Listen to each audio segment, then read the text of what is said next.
Welcome, folks. Good afternoon. This is Infinite Playwrights Chat Room number 5, in fact, the last in our spring series. And today we'll be talking to David Sherman, playwright, singer, songwriter, producer, journalist, about his play Nickey's Café. David, I'll get to introduce you in a second. First, this is a play about blackouts, a blackout in Happy Valley, aka Morin Heights. And guess what? Noel Burton, who was to be joining us and may still join us, actor Noel Burton, is literally just seconds before we were going to air, as it were, he experienced a blackout. So there is a blackout currently in some part of Happy Valley, which is kind of ironic given that that's what the play is. Lost Valley. Lost Valley. Thank you, David. And we have with us as well Oren Safdie. Oren, of course, we had a nice chat about your play earlier in this series. You are still in California, right in the midst of what might be the American Second Civil War. Thank you very much for joining us on this. We have Marilyn Mill, a journalist with Montreal Star Gazette. I'm told the first woman desk editor, night editor at the Montreal Star.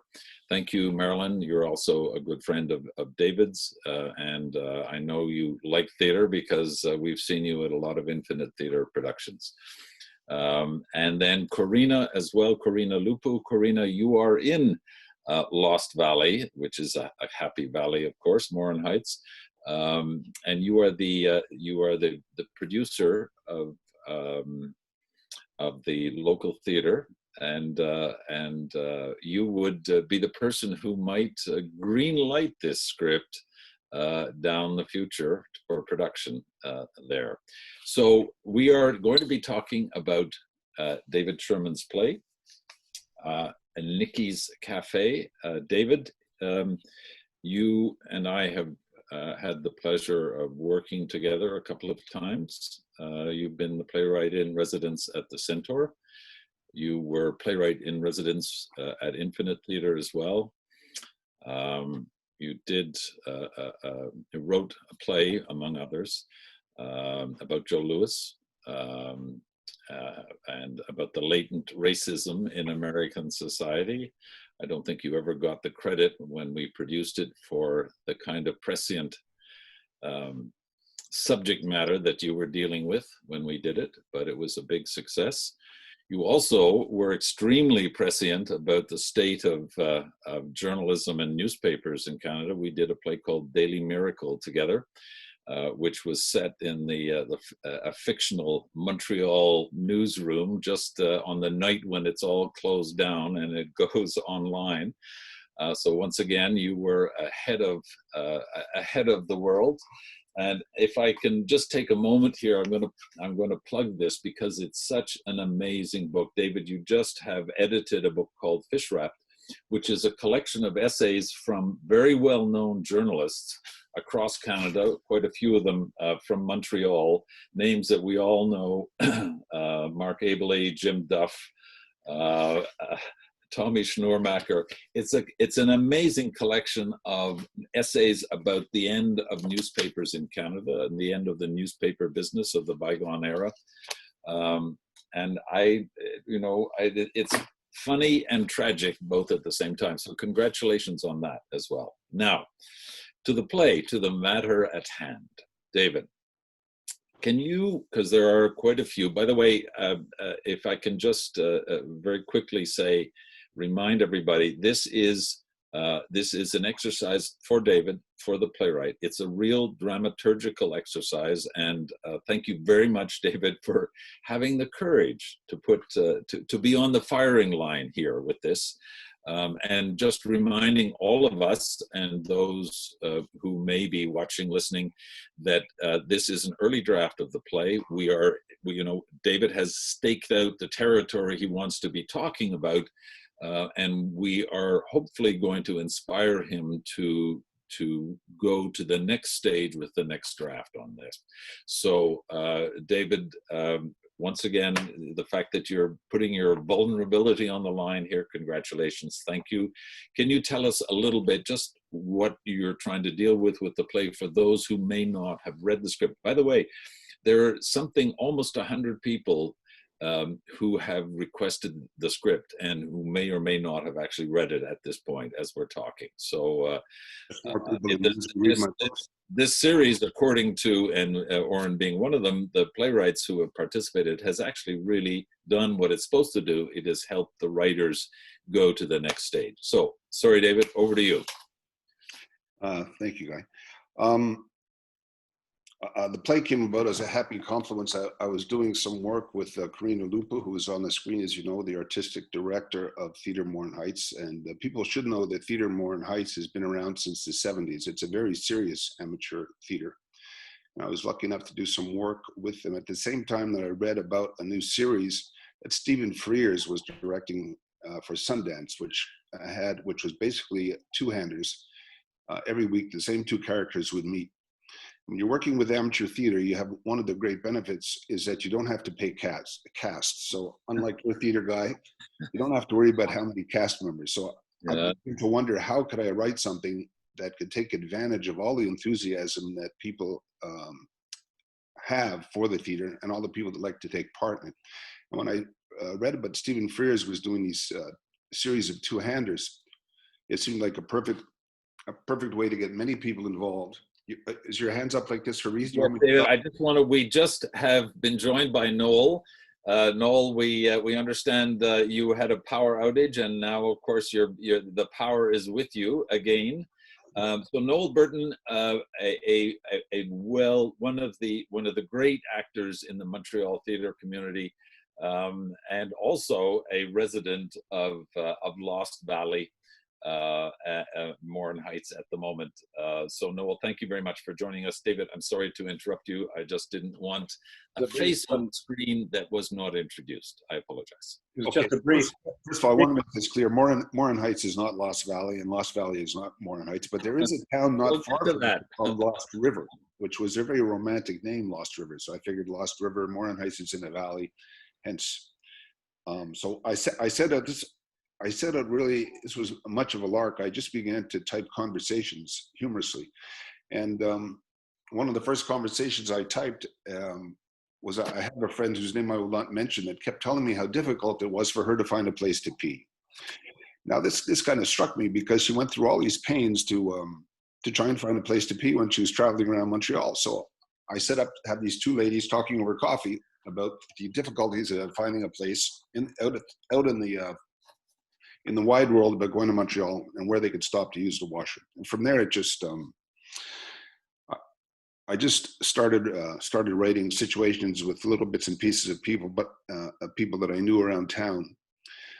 But what stayed first and foremost in my mind was I've been up here first in, going back to 1974 and been coming back ever since.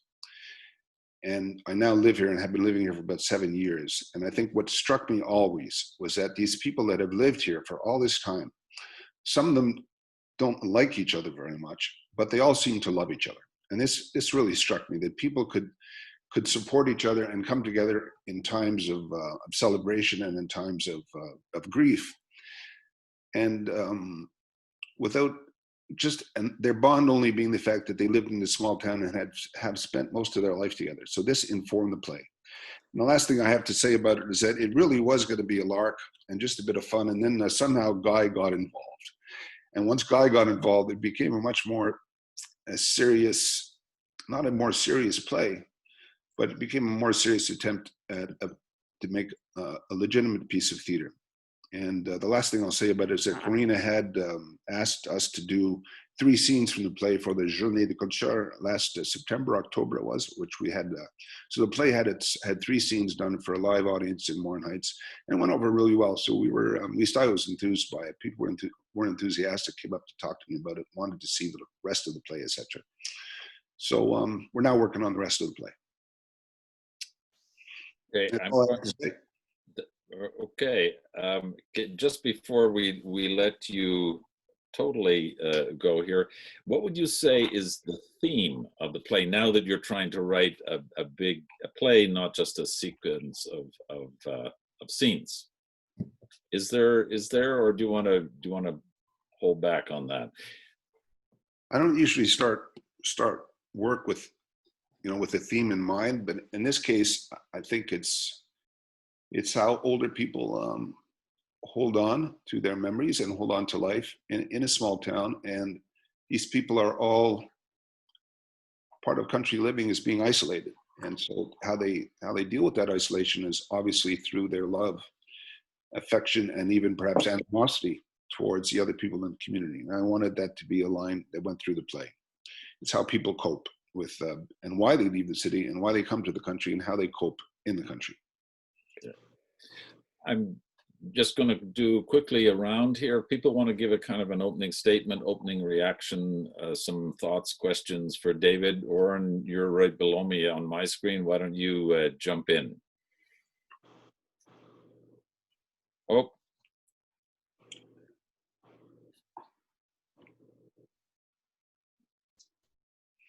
Can't hear you. Maybe There we can. Okay.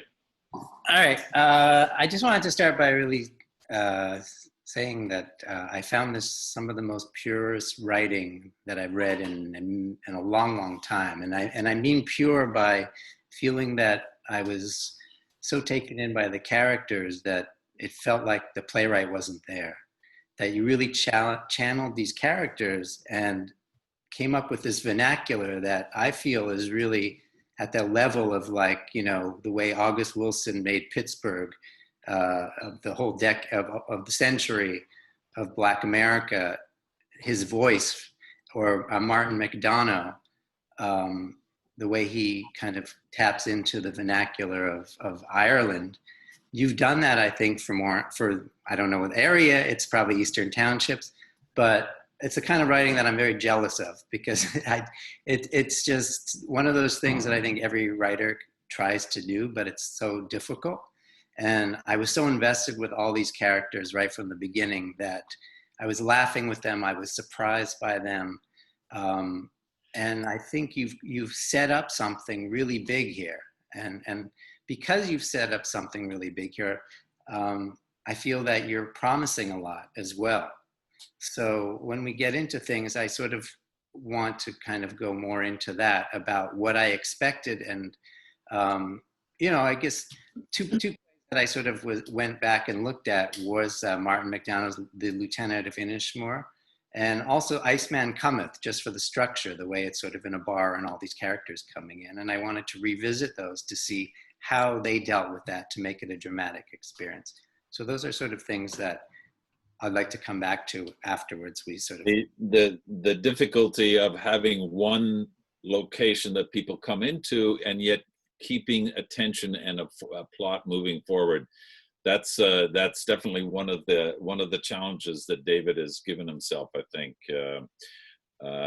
Marilyn, do you have any questions you may have for David, or reactions to the? By the way, Oren, in a previous conversation between you and I about the script, you mentioned the name of Mordecai Richler as being, one of the other writers who had captured sort of the ear of Montreal, and of course David did produce a biography of Mordecai and won a Gemini for that. Sorry, just apropos, just passing by on that. And sorry, Marilyn. I'm going to send you the check, guy, I promise. Yeah, okay. So I loved the overall idea, and I can really see it. Like, it's very visual to me. I can see the cafe, and I can see the focus moving around the room and people coming and going, and I love that part of it for sure. I had, like, there's some things I want to know more about, but I don't know if this is, I'm really stuck on Mitchell a bit, because I see him as he starts it and he ends it, and to me he's the driving force character, and he's the one that's, everybody in town knows Mitchell, right? So everybody has some comment to say when they're sitting at their table practically about Mitchell. So not, so I guess it gives me more questions about Mitchell than I had maybe about the other characters, but. And so maybe we still don't know him well enough, or we need to get to know him a bit more in terms of the writing. Mm-hmm. Is kind of your feeling. You're full confession. Is that before, Marilyn, that you don't know him well enough? Or you'd like to know more just because he's more interesting, or do you feel that there's something lacking in the play that you think should be? Yeah, I think I just want to know a bit about, like, I know kind of what he does and where he hangs out and who he hangs out with, but I wanted to have more of a sense of, like, Mitchell the man as like and I'm not even saying I only read it once, David, yesterday, sorry. I'm not saying I've thought it through, except I knew I wanted, like, I wanted to have a more solid kind of feeling of more about Mitchell. Yeah. And not necessarily lengthier scenes about him, but just like maybe it's slipping in some little more. I don't understand all of his, well, not that you ever do, but say his heart and his, But it's interesting that, but sometimes a quick first read like that gives you an instinctive reaction. So, your observation, I think, is shared by other people, those that have already sent in written comments and so on, that we need a bit more on Mitchell if he's going to be the thread through the whole of it in some way. Corina, your opening thoughts, perhaps. Opening thoughts. I did read previous drafts, and obviously, because we presented them in the beginning, they were written as 8, 9, 10, 11 different separate scenes. I really love the way that you've now taken the scenes and intertwined all the characters. And so that when I read it, I really get a sense of community. And because we have a cafe up here that's called Nickey's Café, and every time when I read it, I've read it a couple of times, and every time I read it, I'm in Nickey's Café, and I see where people are sitting, and I can visualize the whole thing. And for me, when I read plays, as I read quite a few of them, if my brain isn't starting to imagine how it's being played, I very quickly lose the interest. So on that note, I mean, it was, very, very well done. Your writing, of course, is witty as usual. I loved the crossword puns, the epic cure and the, what is it, tribe, what I've forgotten the one is, anyway, whatever it is, but they were very witty. So, and your writing in general is witty like that, and it has a good pace to it. And so there aren't too many wasted words, so you've really also tightened it up and made it very concise. And so I have questions about a few characters also and a few scenes, but I'll leave that to after, I suppose, the next person's opening remarks. All right. Okay. So there is a Mickey's Cafe, is there, in Morin Heights, but this is not about Morin Heights, this Lost Valley. Okay, just registering that. And Noel, over to you. Well, I want to play the romantic lead, okay? So. Okay, well then you get to comment from the inside. Right. Well, yeah, because I think a lot about this kind of discussion, and I'm an actor when I'm an actor in somebody's play, I rarely think in terms of the play and the structure and what have you. I just say, okay, I'm not going to waste rehearsal time arguing about any of this. I'm just going to try to figure out who this guy is. And when I read it, I fell in love with Mitchell, and I figured, well, okay, if anybody's going to play that part, I want first dibs. And okay, you got it.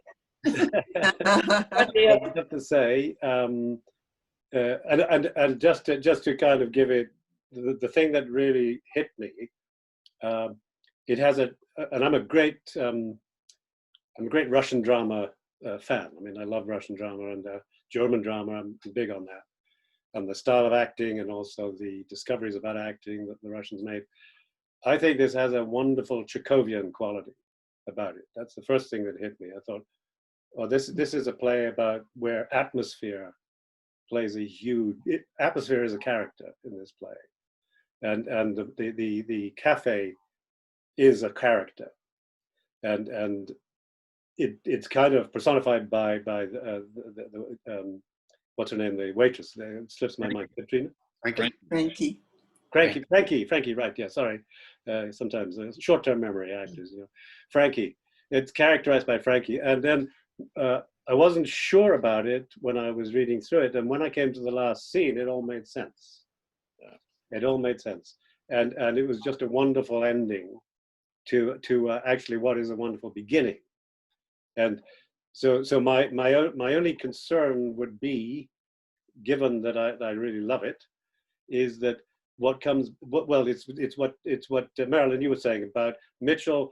Mitchell could be more humanized. You write really real, like Chekhov. You write really real people, and but Mitchell's kind of like there's stuff missing, and Frankie doesn't seem to be so real until the end, and if that makes any sense, that's kind of where I see.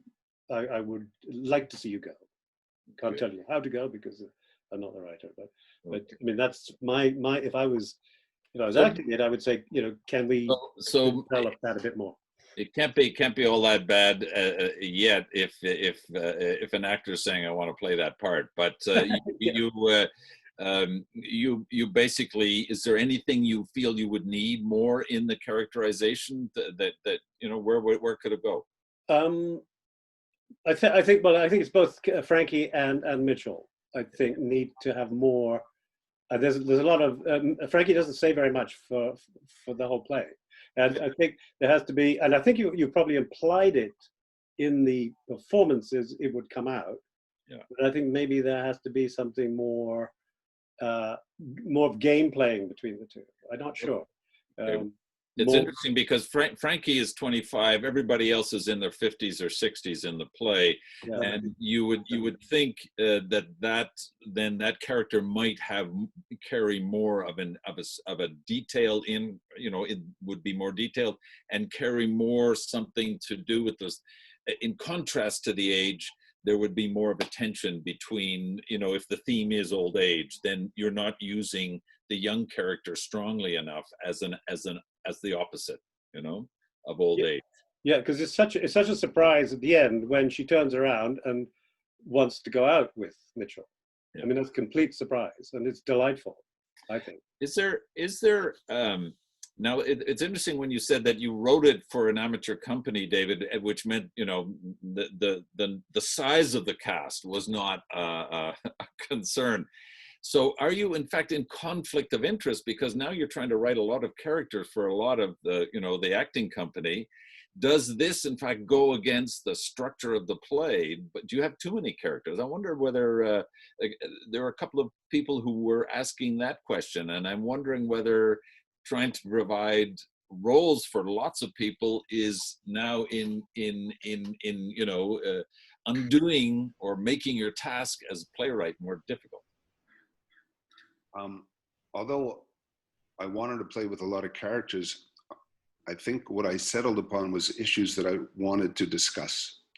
So the finished product, or at least the draft that you're reading, is not a product of the fact that I wanted to have roles for 14 people, but rather there was certain issues that I wanted to put front and center on stage. And that's, I think, for the most part, what dictated it, especially when it came to the two guys that are intercut always on their cell phones. It was just something that been getting on my nerves a lot for the last couple of years. And I really wanted to just have two guys who are completely locked into their cell phones, what it meant to their life and what it meant to their relationships with other people. So I guess, Guy, no, it wasn't dictated by how many people I wanted to have on stage. But I felt that too when I was reading it. Like I put check marks on the pages as I was reading it. It just little notes on the top of the page, and the first 12 pages are check marked all the way, and the last 12 pages are check marked all the way, and in the middle is where I have the most issues. And one of the things is that it felt to me when I was reading it that, okay, not that you felt you needed to address. Okay, I'm going to address father abuse issues, whether it's church father or parental abuse. And then there was the other issue of the Franco-Anglo kind of relationship in there. And it sort of felt to me as though, okay, let's cover this topic. It's interesting, but to me, as I was reading it, it was sort of like there was this flow, and then all of a sudden, okay, where are we? What are we doing? And then it flowed again. So I felt that in the middle of it with those characters. Because of the issues, you thought that... I felt it was issue-oriented. Well, I thought it was issue-oriented versus personage-oriented. Okay. So I didn't get a sense of the people, but I got a sense of the issue. And actually, I wasn't interested in the issue. I was more interested in the people. Right. Was that throughout the play, or just, as you said, in the middle? It was in the middle for a couple of the characters. Like, for instance, I think it was Isabel and Mary. Oh no, they swapped husbands. No, it was Janice and Roberta. And then June and Sylvia. Well, there's the peeing kids, but that's okay. There's interesting, Sandra has just written in from the Zoom panel, I feel Isabel and Mary are the extra characters that don't need to be there. Again, this is just, you take this as you need it, David, because if questions really just let you know what is and isn't working, it doesn't necessarily mean that's the correct answer to the question. I do feel, and I'm sorry, I'll get to you in a second, Marianne, sorry. That's okay. I do feel that you haven't been able to keep us on the edge of our seat enough, even with great characterization and so on, that you have blended too many instances together without a kind of a plot drive that keeps us going. And I think, I don't know, incidentally, I didn't know where Mary and Isabel entered in the script. It wasn't indicated, but I don't know which. I couldn't say that there's a pair that is extraneous. I just feel that on the whole, it doesn't keep us going enough. I don't know whether anybody else wants to chime in on that. Sorry, Marilyn, over to you. Well, it was about the extra characters idea. Yeah. And I don't think myself that there's too many characters.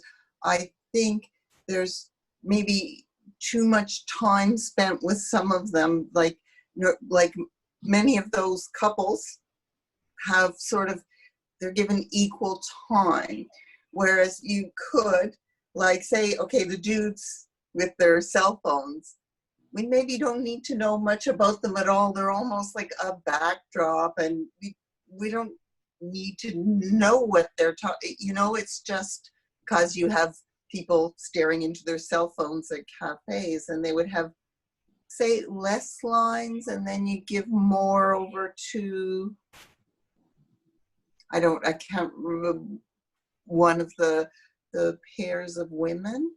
And I also I'll be quiet after this for a few minutes so someone else could talk. But earlier on, the Frankie thing, whether to me, it's really interesting that she's the only young person in this cafe, but it also brings up,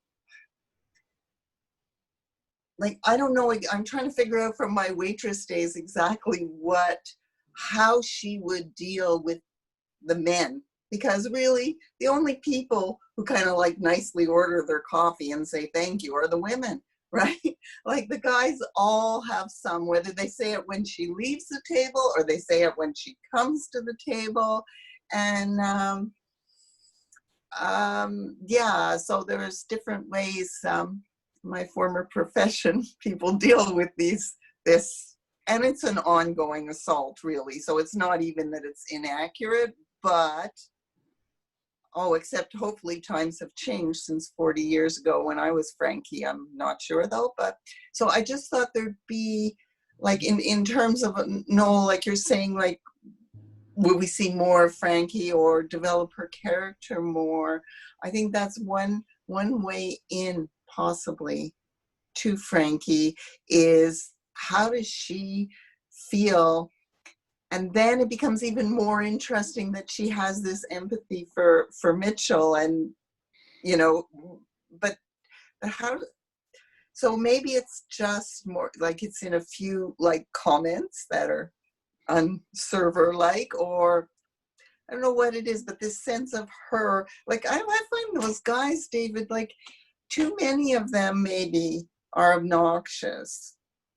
I mean, not every man I know is obnoxious in a restaurant. But anyway, sorry. I'm just going to shut my phone. I'll tune in here just to say that I think when people are saying that they want to maybe know more about Mitchell or something. You know what, Flora, I can't talk right now. Can I call you later? Believe it. Thanks, bye. It's odd to comment Sorry. on, because for me it's not about, a lot of times plays there's like, oh, we'll work on this part or that part, but right now I don't feel there's really a story. And what I mean by that, I think I mentioned a plot. There's promises of story. Like to me, the story is between, you know, Mitchell and Paula and Frankie. It's sort of like Daniel, in a sense. Those four are the main characters for me. And that story is what I'm promised at the beginning to see to the end. Like I'm anticipating what's going to happen when Paula actually comes over to Mitchell's place at 4 a.m. How is this going to evolve? How is their relationship going to evolve?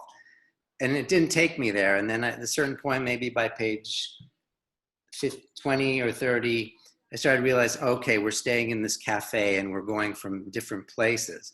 And if that was the case, then, and that's why I think I brought up Iceman Cometh, because it's a situation where it's at a bar and there's all these many, many characters, but all the characters at the beginning start out with making these promises that they're going to do certain things. And then Hickey comes in and Hickey's sort of saying he's not going to drink anymore. He confesses that he's killed his wife. And it makes all these other characters sort of change. And right now you sort of have Benoit as the one person that loosely ties everybody together. But I didn't feel that there's a story. It's more like these are, in some ways I would prefer if each of these couples were separate, 10-minute, 15-minute plays that were completely separate for each other, because they're not building on a story. And that's the only thing that, and that's missing for me. And when I talked about the beginning, it was because I was so invested in these characters that I really wanted to know what their story, how it's going to play out, that I felt a little let down when we didn't go there. So we only came back to Mitchell and Daniel, like it was a long spread, we're not there. And I was like, I miss them a lot because those were the people that are driving the story. The others are sort of supporting characters, but his is the story I'm really interested in. So.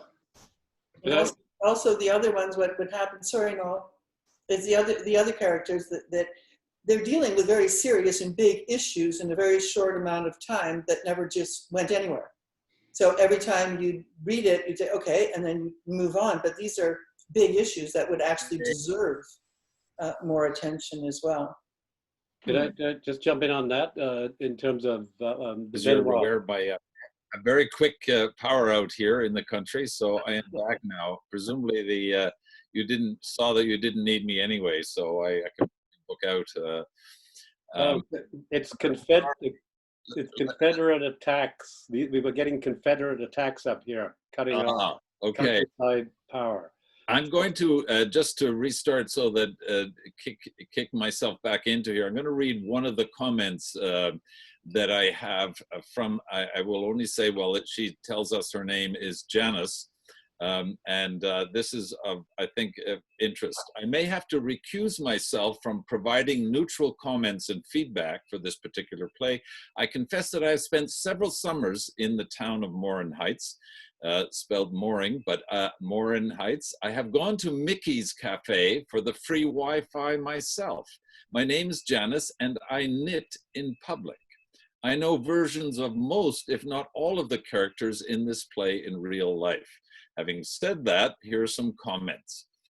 I really like the idea of a locked room survival story. The snowstorm and power outages give an added tension to the plot lines, and I think they could be used deliberately to better metaphoric effect.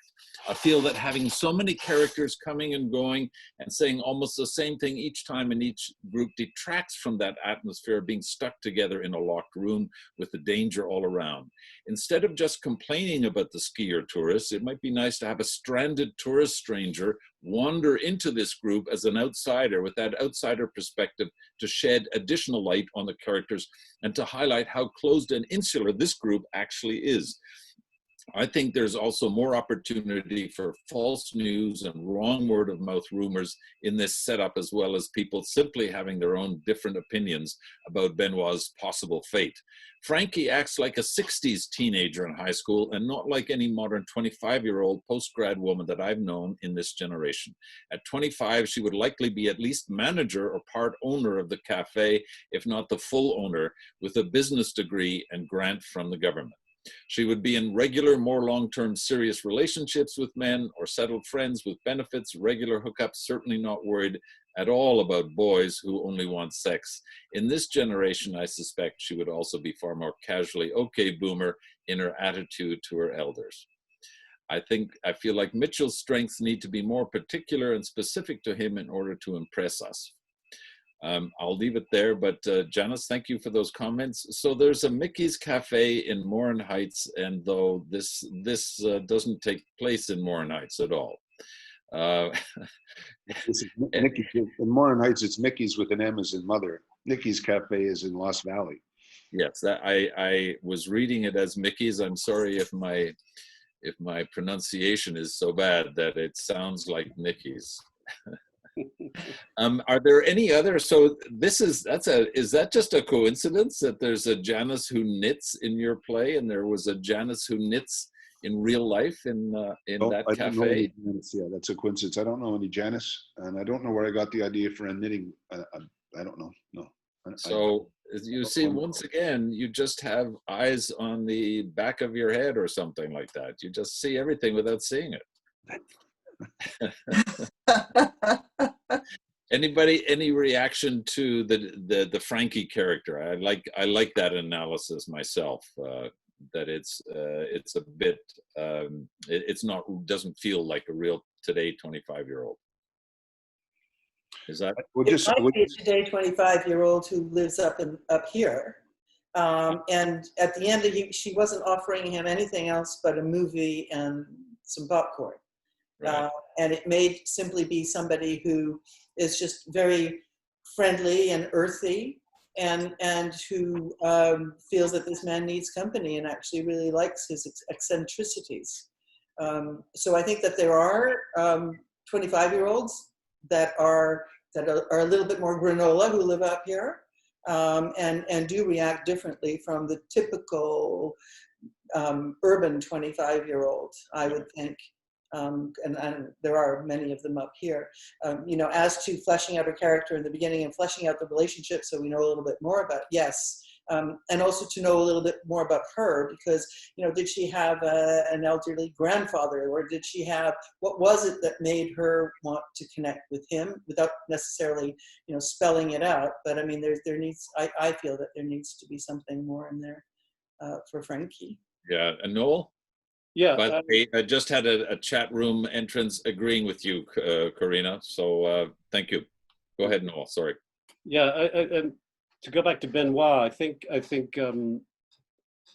see that you've missed an opportunity with Benoit not to have an actual live search for him conducted through the cafe, so that some of the rescuers or maybe some of these people are actually on the search for Benoit, stopping for a coffee, and that their conversations become connected to that, because that is the connecting story, is that the founder or one of the major characters in the town, who is 80 years old or more, is lost and they die.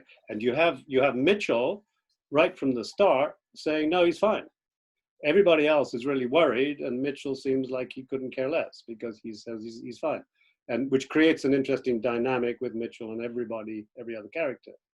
And and Mitchell also, in terms of Marilyn, what you were saying about the men abusing her, Mitchell's the worst abuser of all the men against Frankie, and that's interesting too. And the other thing about Frankie, my experience up here, there's one food store in town where I am, Metro, and there's a lot of young girls do the cashiers because it's one of the main jobs around town. And a lot of them seem to me to be quite bored with most of the men. I do a lot of watching of the kind of interaction over the years I've been here. The young girls seem to want something more interesting than the normal, let's get together and do whatever, and I think just, I don't think she's from the 60s. Well, there's a lot of people from the 60s up here. Okay, we have to face that. And I don't understand why the child of one of these 60 hippies could not also be wishing to be back in the 60s. Yeah. I mean, I think there is that element. Country life I've discovered, since I've always lived in the city, since I started working until 9 years ago and came up here, country life is quite different from city life, quite, in one way is less sophisticated, in other ways much more sophisticated.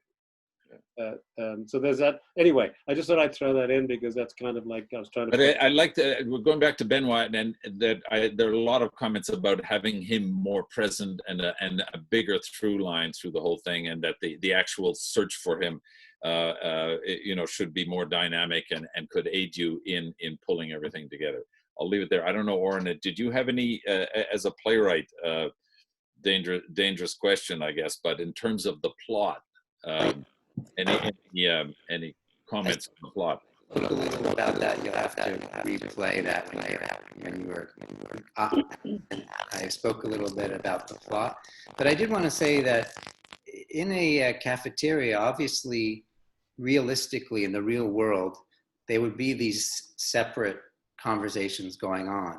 But I think on the stage, and what our expectation in a play where we're staying in one room would be the potential that there's more cross dialogue between the characters and more interaction. So right now we see these two characters talking, and then there's a little bit of overlap, and then we spend 10 minutes with this where dramatically speaking, it's almost so much, I think, having all these different characters relate, we learn about them more as characters, the way they relate to other people. For instance, if Mitchell were talking to one of the guys on the cell phone, he would be we'd learn a different side of him there. And I think that's why a lot of times when we have ensemble productions, all the characters are sort of together, versus right now, it's weird because in real life, it feels that would be more natural, but it feels artificial to me that these conversations are separate. Then we go to this one, then we go to this and this one, instead of everybody kind of like,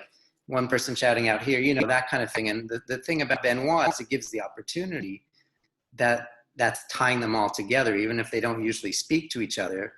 That's the one common thing right now that can unite them all. Okay. Does the storm not give you a bit of that? Everybody kind of stuck with the storm or not having generators? And that's fine as long as I feel that there's less isolation between the pair of couples, and that there's more people moving around, and that they're all stuck in this world together, almost like if you would imagine 7 people stuck in an elevator.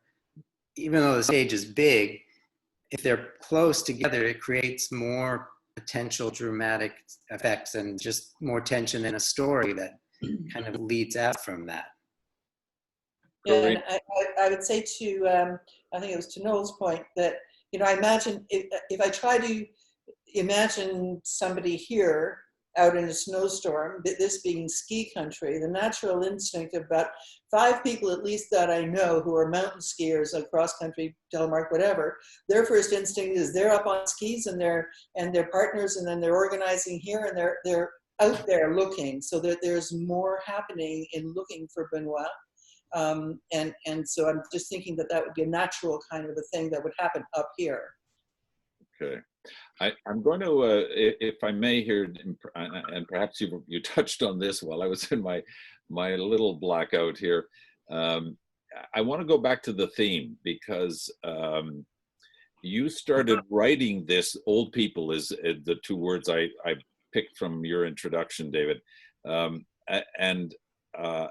I think you're onto something that could unlock even more in the play, or it could be unlocked more. Now, you started writing this before COVID, and before COVID exposed, in essence, that we treat our old people like shit. We 85 or 80% of the deaths in Quebec happened in long-term homes or long-term care or in old people's homes.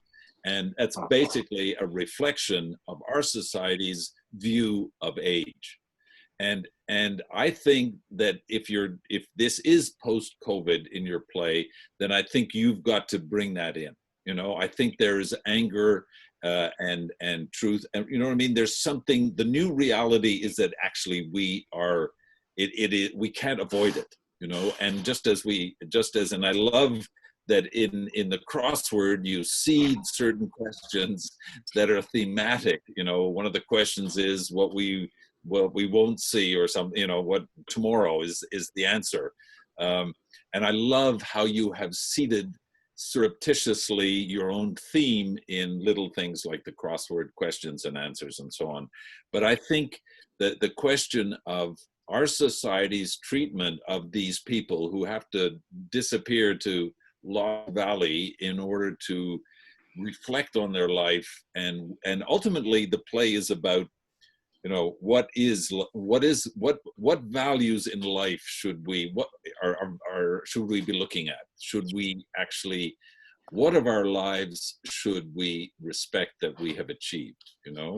And you've got in this chat room 3 old farts with gray beards, and so maybe that's just me picking up on something that's also going through my own personal self at an age. I could be one of those characters in your Café, and I'm not even in my 60s anymore. So what I think you've got onto something that could be absolutely central to that we should be reflecting on. And I think you've got a location, and you've got some characters that can deal with it, and I think you should go dig further in there. I can throw in some 2 cents on that.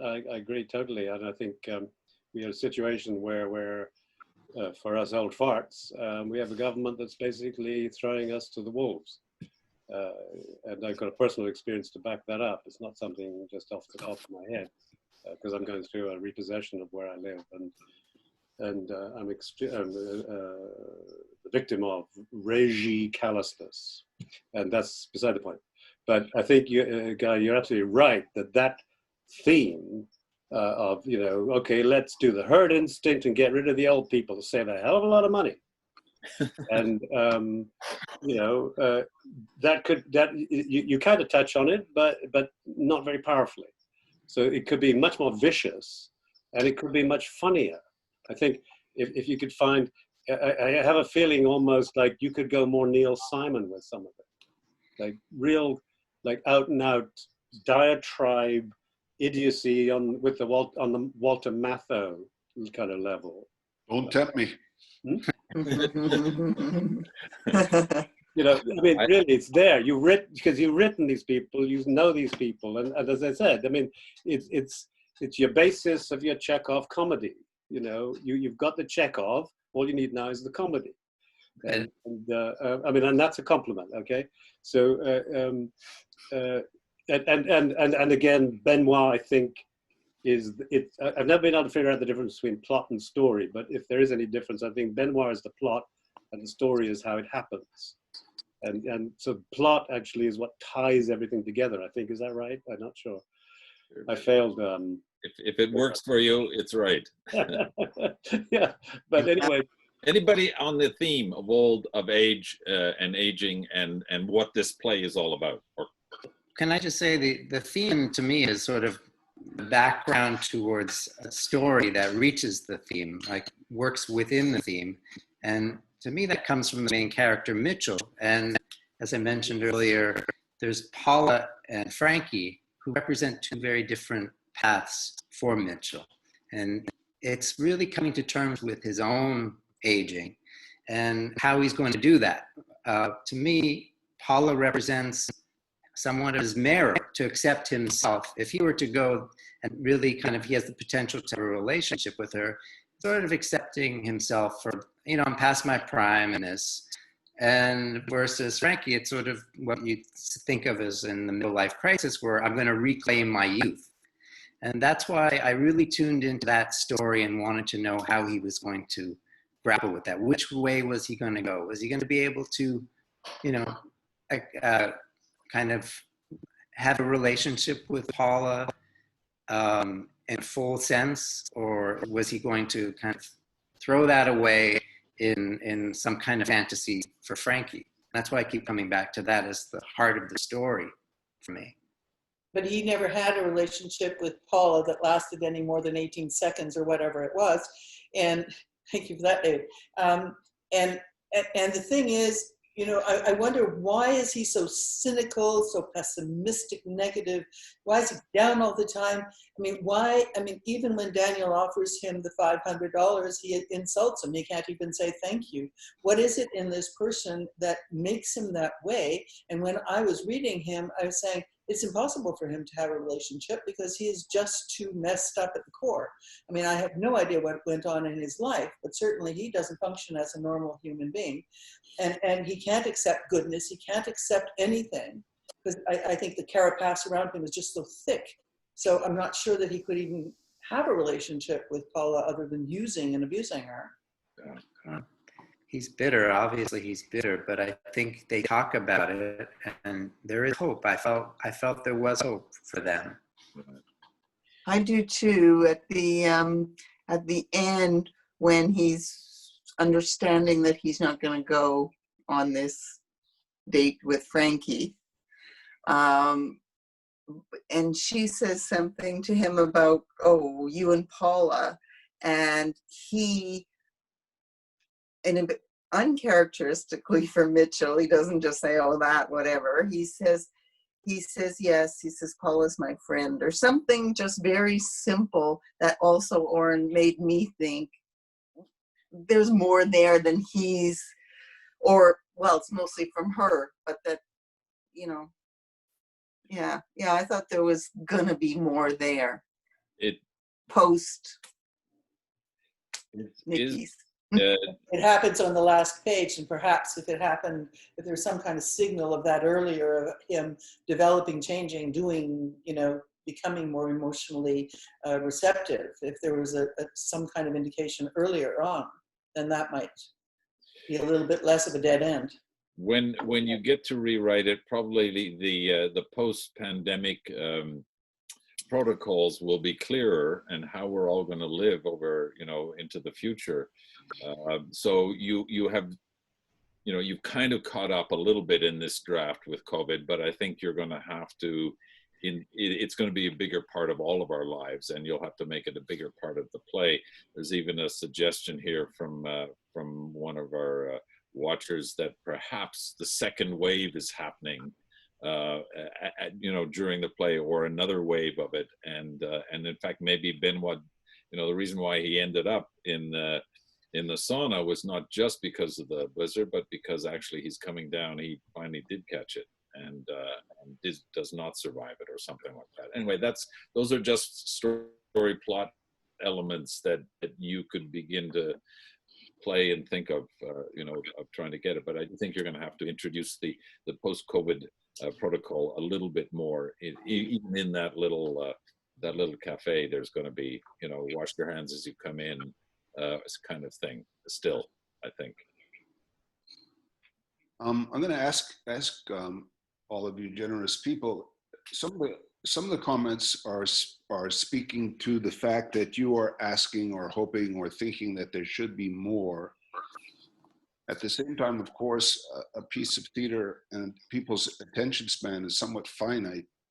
I'm trying to reconcile the need, or your requests or suggestions that there be more for some characters and more plot development, with the fact that I'm trying to do a play that's not going to be much more than 90 minutes, especially considering the fact that most of our audiences are over 75 and probably have to get to a washroom before 90 minutes. Do you have any suggestions about that? Can I just jump in there? Of course. We just did Enemy of the People up in Marne Heights, and it was a lot longer than 90 minutes, and they sat through it from beginning to end and loved it. They're quite prepared to sit for as long as it takes if they can be held on the edge of their seats. You didn't have to mop up the floor though after. Well, okay. We had an intermission. Well, there's an intermission, yeah. I'd like to avoid that. I'd like to avoid intermission, but okay. Okay, well, you know why there's an intermission. It's because of the bosses cut overtime hours. Oh. That's why there's an intermission. No intermission. It's got nothing to do with art or creativity. In the West End, they decided they didn't want to pay overtime, so they cut the intermission so everybody could get out while the buses were still running. Right. So, I mean, that should never be a consideration for an artist. You know, all right. For my money. I kind of like plays without intermissions. Oh, okay. I don't. I hate them. I love the intermission. As an actor, I love the intermission. As a producer, I love the money from the bar. That's right. That's usually why there's intermissions, right?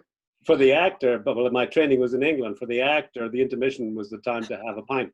Exactly. That's what I was going to say. But, hey, well, but I didn't answer the question. Getting back, if I may, the theme, the underlying theme of the play, and I'm just wondering, any other comments on how much more or what is needed, or am I just asking, am I being sentimental here and asking for too much?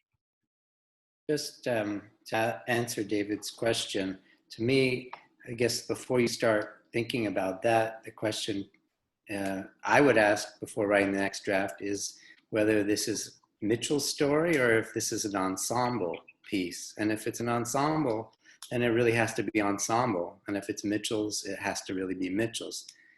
I feel like it really has to go one way or the other completely, or it's stuck in the middle and some kind of is not here or not there. And then that's when you kind of might lose the audience because they're waiting for a story of following the protagonist in a sense, but they're not getting the feeling of an ensemble play.